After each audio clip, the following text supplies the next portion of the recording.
akan menghadirkan masjid indah di daratan Nusa Tenggara Barat. Dan masjid ini salah satu kebanggaan orang Lombok, yaitu Masjid Al-Kautsar. Banyak para hafiz atau penghafal Al-Quran yang asalnya dari masjid ini. Betul sekali, dan pesona Islami Masjid Al-Kautsar ini sekaligus akan mengakhiri perjumpaan kita pagi ini. Jangan lupa, suarakan pilihan Anda dalam pemilu presiden melalui website kami di netmedia.co.id. Net akan hadir dengan program khusus Hitung Cepat Pemilu Presiden di hari pemilihan tanggal 9 Juli, mulai pukul 1 siang. Saya Peter Gantung. Dan saya Masyita Beziat, selamat pagi dan semangat beraktivitas.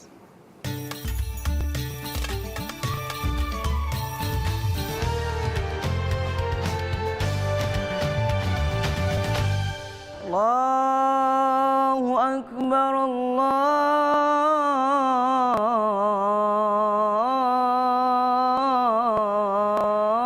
Akbar.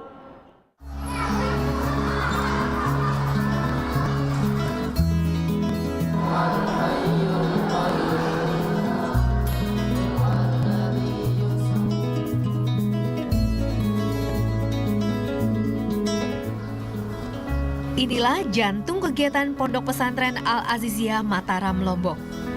Di Masjid Al-Kautsar ini, semua kegiatan belajar mengajar dan beribadah terpusat. Sejak dibangun tahun 2001, masjid 3 lantai ini tidak pernah sepi jamaah. Ratusan santri dari tingkat sanawiyah hingga aliyah dibina mental dan spiritualnya. Dimulai dengan kegiatan sholat berjamaah, mengaji, dan mengkaji Al-Quran dan hadis. Keunikan lain dari masjid seluas 56 x 21 meter terletak pada kumandang azan. Allahu Akbar, Allahu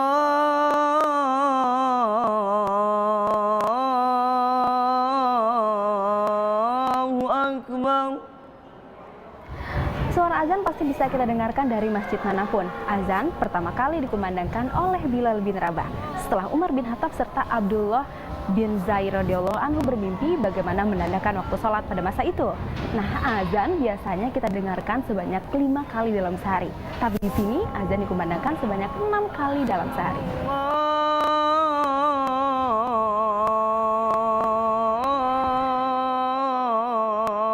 Allahu Akbar.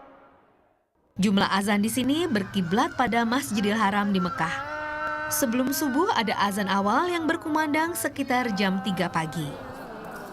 Azan 6 kali itu sebetulnya ini kita mencontoh apa yang terjadi di kota Mekah sesungguhnya, yaitu baik di Masjidil Haram itu ada azan pertama istilahnya ya, azan pertama.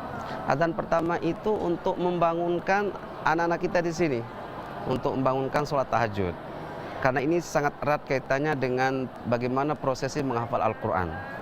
Menghafal Al-Quran itu sungguhnya tidak sekedar mengandalkan tingkat intelektual anak-anak kita saja, tapi lebih dari bagaimana pendekatan vertikalnya dengan yang di atas.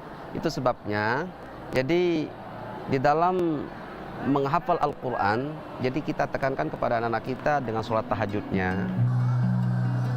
Pesantren Al-Aziziyah terkenal telah banyak melahirkan hafiz-hafiz andalan negeri. Karena pendidikan di sini lebih menekankan pada bagaimana menghafal Al-Quran. Salah satu anak yang berprestasi dalam menghafal Al-Quran adalah Hisbil. Di antara anak-anak sebayanya, hanya Hisbil yang mampu menghafal sekitar 4,5 juz dalam waktu 6 bulan. Hisbil, kamu katanya udah menghafal 4 juz lebih ya? Aku mau tes kamu, boleh ya? Mau coba ya? Surat Al-Baqarah ayat ke-7. Coba. Bismillahirrahmanirrahim. Khatamallahu ala qulubihim wa ala sam'ihim wa ala absarihim ghishawatun wa lahum 'adzabun alim.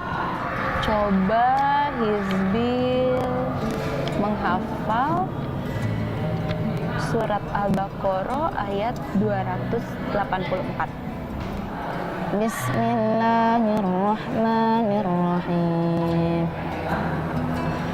Lillahi ma fis samawati وما في الأرض وإن تبدوا ما في أنفسكم أو تخفوه يحاسبكم به الله فيغفر لمن يشاء ويعذب من يشاء والله على كل شيء قدير Sadaqallahul azim.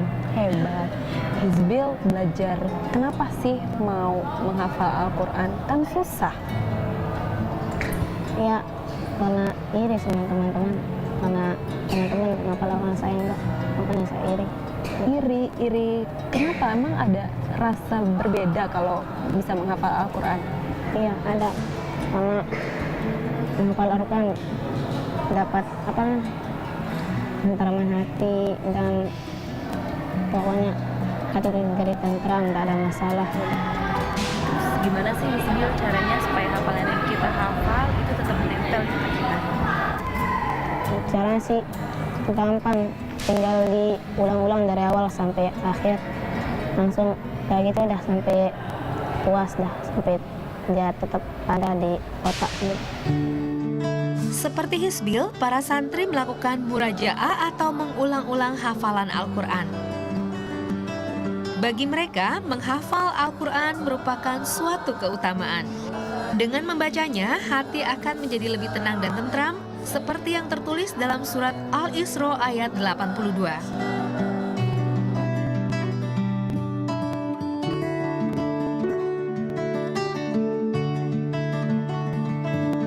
Berdirinya masjid yang dirancang oleh almarhum Tuan Guru Haji Mustafa Umar Aziz tidak lepas dari sejarah, nilai positif Islam dan budaya daerah sekitar. Batu colet dulunya salah satu batu yang pernah dikeramatkan oleh masyarakat di kampung Gunung Sari ini.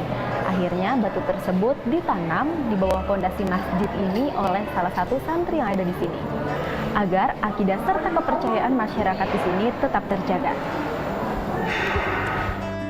Demikian juga halnya dengan dua menara yang menjulang tinggi di sisi kiri dan kanan masjid yang menandakan dua warisan Rasulullah yang berupa Al-Quran dan hadis.